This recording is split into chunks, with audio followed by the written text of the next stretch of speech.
জননেত্রী শেখ হাসিনার কথাগুলো মন দিয়ে শুনুন।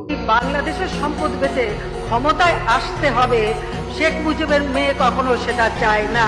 আমার বাবা কারো কাছে মাথা নত করেনি, আমিও করি না। যে দেশের সম্পদ বেচে দিয়ে ক্ষমতা আসতে হবে, ওই রাজনীতি আমি করি না, একটা নীতি দিয়ে করি।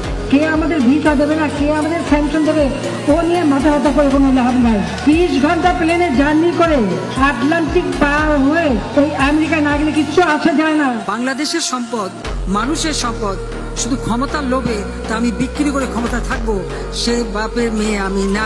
প্রধানমন্ত্রী এটা তো একটা সাময়িক ব্যাপার, কিন্তু আমি তো বঙ্গবন্ধু শেখ মুজিবের মেয়ে। আমি দেশও বেছি না, দেশের স্বার্থ বেছি না। আমি সবসময় দেশের স্বার্থ রক্ষা করেই চলি। তার জন্য অনেকবার ক্ষমতা আসতেও পারিনি, আমার কিচ্ছু আসে যায় না। আমার দেশের স্বাধীনতার সার্বভৌমত্ব রক্ষা, আমার দেশের মানুষের মাথা যদি উঁচু থাকে, আমার সবসময় সেটাই কাজ। আমি এর কাছে ধর্ণা দিয়ে বেড়াই। আমি তো এটুকু বলতে পারি যে আমি জাতিপিতা বঙ্গবন্ধু শেখ মুজিবের কন্যা। আমার হাত থেকে এই দেশের কোনো সম্পদ কারো কাছে বিক্রি করে আমি ক্ষমতা আসতে চাই না।